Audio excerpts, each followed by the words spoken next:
Hello guys, welcome back to my channel. Guys, national institute of ఆయుర్వేద్లో ఉద్యోగాలకు notification అయితే release అయ్యింది. So మనకు multi tasking staff, nursing officer, assistant, lab technician పోస్టులతో పాటు ఇతర ఉద్యోగాలను కూడా భర్తీ చేస్తున్నారనమాట.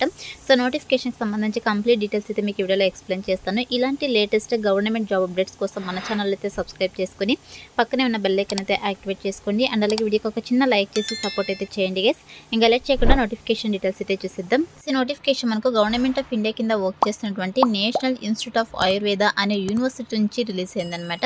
ఈ నోటిఫికేషన్ ద్వారా వివిధ రకాల పోస్టులను అయితే భర్తీ చేస్తున్నారు. సో ఇక్కడ చూడండి, మనకు ఈ యొక్క ప్రొఫెసర్ పోస్ట్ వచ్చేసి మనకు ఒక పోస్ట్ అయితే ఉంది. అదేవిధంగా అసిస్టెంట్ ప్రొఫెసర్ డిఫరెంట్ సబ్జెక్ట్స్లో వచ్చేసి మనకు 4 పోస్టులు అయితే ఉన్నాయి. అదేవిధంగా అడ్మినిస్ట్రేటివ్ ఆఫీసర్ పోస్ట్ వచ్చేసి ఒక పోస్టు, రేడియాలజిస్ట్ పోస్ట్ వచ్చేసి ఒకటి, అదేవిధంగా నర్సింగ్ సూపరింటెండెంట్ వచ్చేసి ఒక పోస్టు, నర్సింగ్ ఆఫీసర్ వచ్చేసి మనకు 2 పోస్ట్ అయితే ఉన్నాయి. సో ఒకటి వచ్చేసి ఆయుర్వేదలో, ఇంకొకటి వచ్చేసి మోడర్న్లో అయితే మనకు యొక్క నర్సింగ్ ఆఫీసర్ పోస్ట్ అయితే ఉన్నాయి. దీంతో పాటు మనకు పర్సనల్ అసిస్టెంట్ పోస్ట్ వచ్చేసి ఒక పోస్ట్ అయితే ఉంది.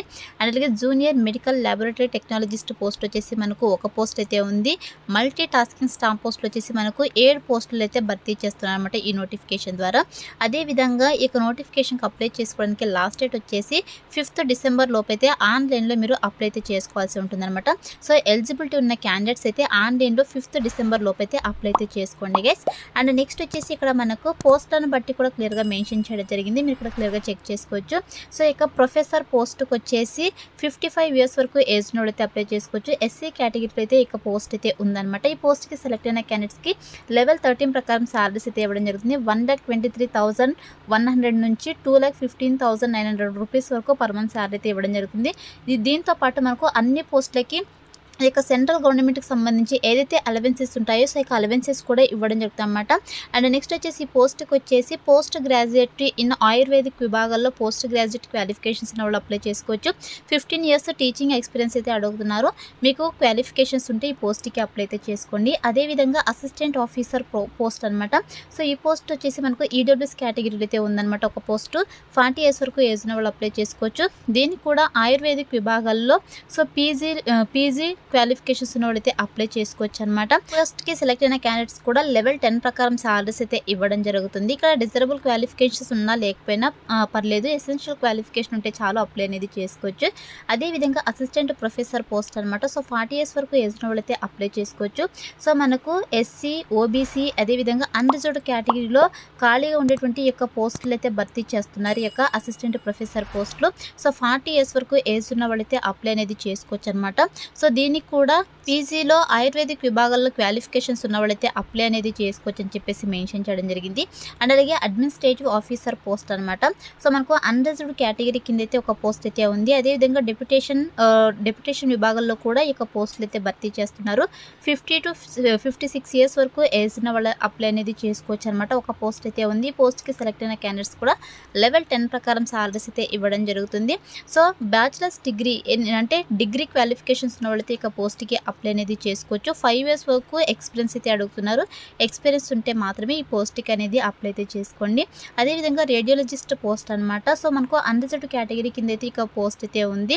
సో ఈ పోస్ట్కి వచ్చేసి 40 ఇయర్స్ వరకు ఏజ్ ఉన్న వాళ్ళు అప్లై అనేది చేసుకోవచ్చు. ఈ పోస్ట్కి సెలెక్ట్ అయిన క్యాండిడేట్స్కి లెవెల్ 10 ప్రకారం సాలరీస్ అనేది ఇవ్వడం జరుగుతుంది.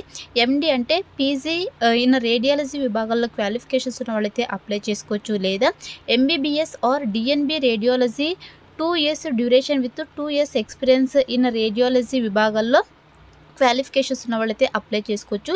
అట్లీస్ట్ 50 బెడెడ్ హాస్పిటల్లో మీకు 2 ఇయర్స్ ఎక్స్పీరియన్స్ ఉన్న వాళ్ళు అప్లై అనేది చేసుకోవచ్చు అనమాట. అదేవిధంగా మీ దగ్గర national medical commission and with atomic energy regulatory board or సంబంధించి రిజిస్ట్రేషన్ సర్టిఫికేట్ అయితే ఉండాలని చెప్పేసి మెన్షన్ చేయడం జరిగిందనమాట. ఈ క్వాలిఫికేషన్స్ ఉన్న వాళ్ళైతే అప్లై అనేది చేసుకోవచ్చు. నెక్స్ట్ వచ్చేసి నర్సింగ్ సూపరింటెండెంట్ పోస్ట్ అనమాట. ఈ పోస్ట్ వచ్చేసి మనకు డెప్యుటేషన్ విభాగాల్లో అయితే భర్తీ అయితే చేస్తున్నారు. అంటే ఫ్రెషర్ క్యాండిడేట్స్ అప్లై చేసుకోవడానికి అవకాశం అయితే లేదండి ఈ పోస్ట్కి, నర్సింగ్ సూపరింటెండెంట్ పోస్ట్కి. సో ఈ పోస్ట్కి సెలెక్ట్ అయిన క్యాండిడేట్స్కి లెవెల్ 10 ప్రకారం శాలరీస్ అనేది ఇవ్వడం జరుగుతుంది అనమాట. సో ఈ పోస్ట్కి వచ్చేసి 56 ఇయర్స్ వరకు వేసిన వాళ్ళు అప్లై అనేది చేసుకోవచ్చు. సో ఇక్కడ చూడండి, పోస్ట్కి అప్లై చేసుకోవడానికి సో క్వాలిఫికేషన్స్ కనుక చూసుకున్నట్టయితే మనకు so officer of central government or state government or statutory organisation, autonomous bodies, PSUs యూనివర్సిటీలో మీరు ఈ యొక్క విభాగంలో వర్క్ చేస్తుంటే మాత్రమే అప్లై అనేది చేసుకోవాల్సి ఉంటుంది. లేదా senior nursing officer with 2 years of regular services in PB2 GP of 4,800 rupees it's equivalent అని చెప్పేసి మెన్షన్ చేయడం జరిగిందనమాట. పోస్ట్కి ఓన్లీ ఎక్స్పీరియన్స్ ఉన్న వాళ్ళు మాత్రమే అప్లై అనేది చేసుకోవాల్సి ఉంటుందన్నమాట. అంటే మనకు డెప్యుటేషన్ విభాగంలో రిక్రూట్ చేసుకుంటున్నారు కాబట్టి ఫ్రెషర్స్ అయితే నాట్ ఎలిజిబుల్ అనమాట. అదేవిధంగా నెక్స్ట్ వచ్చేసి నర్సింగ్ ఆఫీసర్ ఆయుర్వేద విభాగంలో ఒక పోస్ట్ అయితే ఉంది. ఈడబ్ల్యూఎస్ కేటగిరీ కింద అయితే ఉందన్నమాట. 30 years వరకు ఏజ్ ఉన్న వాళ్ళు అయితే అప్లై చేసుకోవచ్చు. ఈ పోస్ట్కి సెలెక్ట్ అయిన క్యాండిడేట్స్కి లెవెల్ 7 ప్రకారం సాలరీస్ అనేది ఇవ్వడం జరుగుతుంది.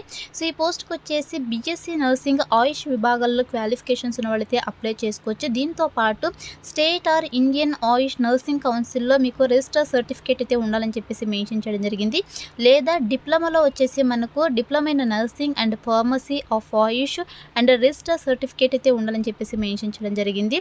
సో మనకు 2 years ఎక్స్పీరియన్స్ అయితే అడుగుతున్నారు. మినిమం 25 bedded హాస్పిటల్లో సో మీ యొక్క బీఎస్సీ నర్సింగ్ కంప్లీట్ అయిపోయిన తర్వాత 2 years ఎక్స్పీరియన్స్ కనుక ఉన్నట్టయితే అప్లై చేసుకోవచ్చు.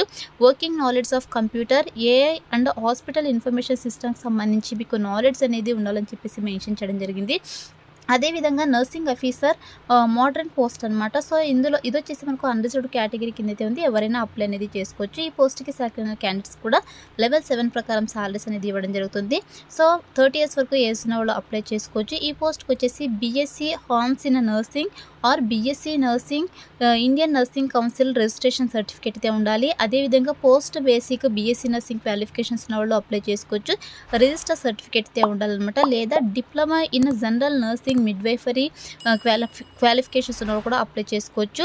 So register as nurse are nurse and midwife in state or Indian nursing council అని చెప్పేసి మెన్షన్ చేయడం జరిగింది. 2 years ఎక్స్పీరియన్స్ అయితే అడుగుతున్నారు. మినిమం 25 bedded హాస్పిటల్స్లో మీకు ఎక్స్పీరియన్స్ అనేది ఉండాలన్నమాట. ఈ క్వాలిఫికేషన్స్లో అయితే అప్లై చేసుకోవచ్చు. నెక్స్ట్ వచ్చేసి పర్సనల్ అసిస్టెంట్ పోస్ట్. మనకు డిప్యుటేషన్ విభాగాల్లో అయితే ఈ పోస్ట్ని అయితే భర్తీ చేస్తున్నారు. 56 years వరకు వేసిన వాళ్ళు అప్లై అనేది చేసుకోవచ్చు.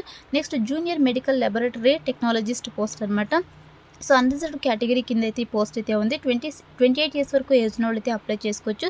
ఈ పోస్ట్కి వచ్చేసి 10+2 ఇన్ సైన్స్ అంటే ఇంటర్లో సైన్స్ విభాగాల్లో క్వాలిఫికేషన్స్ ఉన్నవాళ్ళు అండ్ అలాగే డిఎంఎల్టీ క్వాలిఫికేషన్స్ నుండి 1 year వరకు రిలవెంట్ ఎక్స్పీరియన్స్ కనుక ఉన్నట్టు మీరు ఇక పోస్ట్కి అప్లై చేసుకోవచ్చు. ఈ పోస్ట్కి సెలెక్ట్ అయిన క్యాండిడేట్స్కి లెవెల్ 5 ప్రకారం సాలరీస్ అనేది ఇవ్వడం జరుగుతుంది.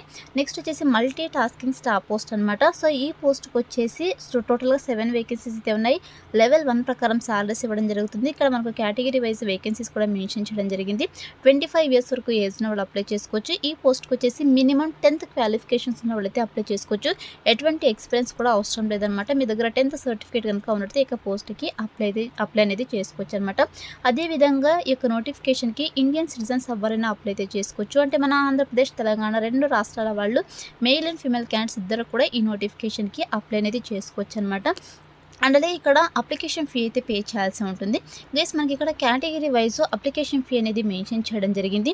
సో ఇక్కడ చూడండి మనకు పోస్టులను బట్టి సో అప్లికేషన్ ఫీ అనేది మెన్షన్ చేయడం జరిగింది. సో ఇక్కడ నర్సింగ్ ఆఫీసర్, నర్సింగ్ సూపరింటెండెంట్ పోస్టులకు కనుక చూసుకున్నట్లయితే జనరల్ ఓబీసీ వాళ్ళకి వచ్చేసి 4,000, అదేవిధంగా ఎస్సీ, ఎస్టీ, ఈడబ్ల్యూఎస్ క్యాండిడేట్స్కి వచ్చేసి 3,000 వరకు అప్లికేషన్ ఫీ అనేది మెన్షన్ చేయడం జరిగింది. మనకు సో 2 to 5,000 వరకు అప్లికేషన్ ఫీ అయితే మెన్షన్ చేయడం జరిగింది పోస్టులను బట్టి. సో మీరు ఏ పోస్ట్లకి అయితే ఎలిజిబిలిటీ ఉంటుందో ఆ యొక్క పోస్ట్లకి మీరు అప్లై అనేది చేసుకోండి గైస్. ఈ అప్లికేషన్ ఫీ కూడా మీరు ఆన్లైన్లోనే పే చేయాల్సి ఉంటుంది అనమాట. అండ్ నెక్స్ట్ వచ్చేసి ఇక నోటిఫికేషన్కి మీరు ఆన్లైన్లో అప్లై అయితే చేసుకోవాల్సి ఉంటుంది. సో వచ్చేసి ఇక నోటిఫికేషన్కి మీరు ఆన్లైన్లో అప్లై అయితే చేసుకోవాల్సి ఉంటుంది అనమాట. సో ఇక నోటిఫికేషన్కి సంబంధించి ఇంపార్టెంట్ లింక్స్, అప్లై లింక్, అదేవిధంగా నోటిఫికేషన్ పీడిఎఫ్ లింక్స్ అన్నీ కూడా డిస్క్రిప్షన్లో ప్రొవైడ్ చేశాను. సో అక్కడ నుంచి మీరు నోటిఫికేషన్ పీడిఎఫ్ని డౌన్లోడ్ చేసుకునేసి క్లియర్గా 1-2 సార్లు చెక్ చేసుకునేసి ఆన్లైన్లో అప్లై అయితే చేసుకోండి ఫ్రెండ్స్. సో ఇది ఫ్రెండ్స్ ఇవాళ వీడియో. మరొక మంచి వీడియోతో మళ్ళీ కలుద్దాం. Thank you.